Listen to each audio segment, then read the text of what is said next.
Gremlins at one point had a bizarre reputation for confusing people over whether it was supposed to be a horror or a comedy. At the turn of the 80s, combining genres had only become a new trend in Hollywood, and before all these meta-humor horrors like Scream, Cabin in the Woods, and Shaun of the Dead, Gremlins became one of the most prolific productions to make this kind of hybrid possible. Despite releasing the same weekend as Ghostbusters, it was both a major financial and mostly critical success, but it came with backlash. The film's director, Joe Dante, pointed out that a lot of parents complained about the abnormal tonal shift in the second half of the film, and yeah, it's a pretty substantial one. Given Steven Spielberg's involvement, families flocked thinking it was just another whimsical E.T., but instead, what starts as a family comedy suddenly turns into a violent nightmare. In fact, historically, along with Indiana Jones and the Temple of Doom and its horrific conclusion, Spielberg challenged the MPAA into re-evaluating their rating system, after Gremlins just marginally surpassed qualification for a PG rating, but was toned down just enough that it wasn't R-rated. And less than a month later, PG-13 was born and bridged the gap with the release of Red Dawn. But really, with all that backlash resulting in zero repercussions, which by today's standards is kinda surprising, what exactly made this subversive, unsuspecting twist to the genre so appealing? This takes us to Noel Carroll, who pointed out that horror and comedy as two conflicting emotional states also have distinct similarities as genres, and a lot of this boils down to how comedy as a genre is stridently amoral. Most jokes are based on everyday misfortune, pain, injury, and even death, and of course, these are also fundamental to the horror genre, but we never really apprehend the mayhem in jokes or slapstick comedies as having serious physical or moral consequences. If someone gets hurt, like in any of the Home Alone movies for example, they get right back up again, so we become accepting to these actions as comedic as opposed to just downright nasty. That's why in Gremlins, seeing Mrs. Deagle launched out of her house to her grisly death is supposed to be funny, but not scary. She's established as greedy, rude, miserable, and just generally unpleasant throughout the film, so emotionally we have no remorse for a character designed purely to be evil, and find gratification in her getting her degrading comeuppance, even if laughing at someone's death is morally inappropriate. But these characteristics don't entirely dictate our emotional response.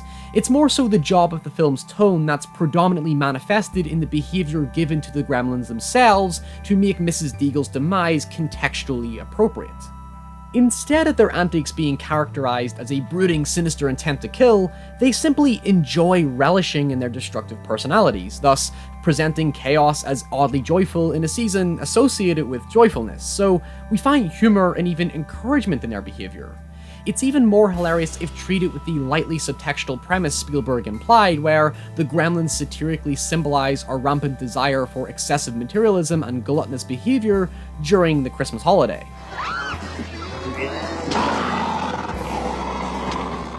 So in effect, the film never removes its horror as opposed to masking it with comedic elements that acknowledge the existence of threat while still placing emphasis on having fun and not taking itself so seriously, played with even greater effect in its arguably better sequel. But Carroll also highlights that the transition isn't an easy one given the aesthetic difference of both genres. How can you lead the audience down one path and then divert their attention elsewhere without calling direct attention to yourself? Recent movies have made this process more abundantly clear. Shaun of the Dead and Scream immediately established themselves as critiquing the genre not just through effective humour and well-conditioned horror, but, like Gremlins, by understanding when it's contextually appropriate to introduce either element.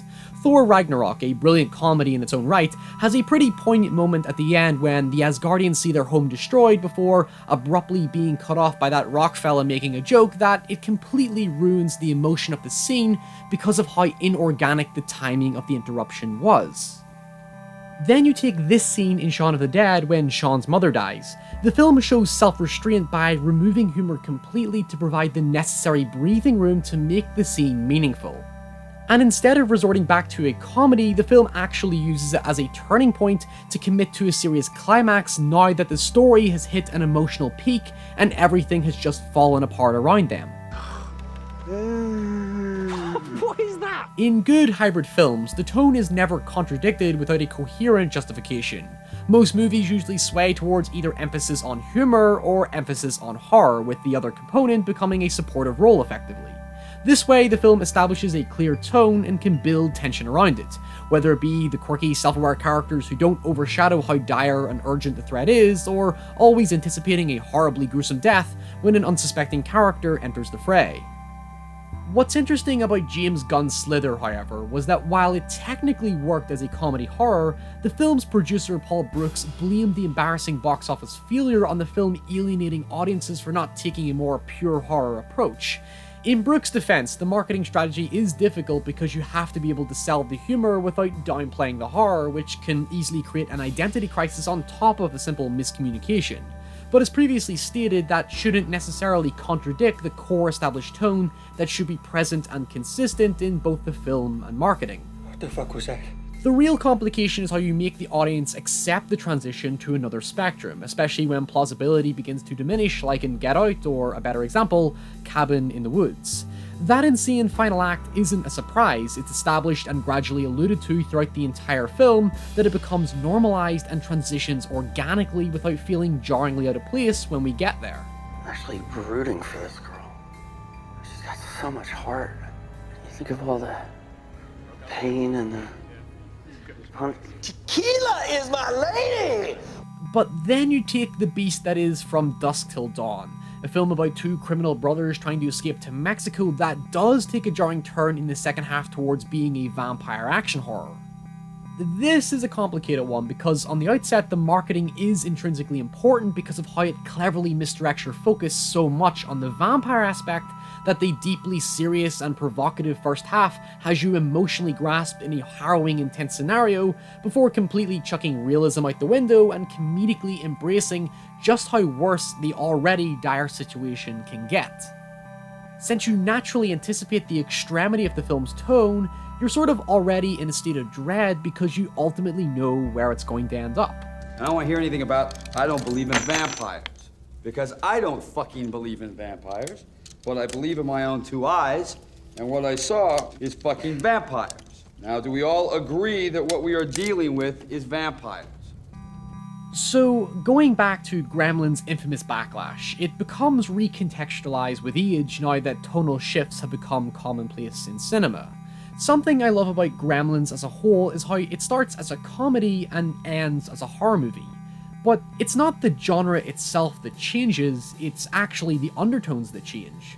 The first half has a mildly sinister build-up, and the second half has a remarkably comedic payoff.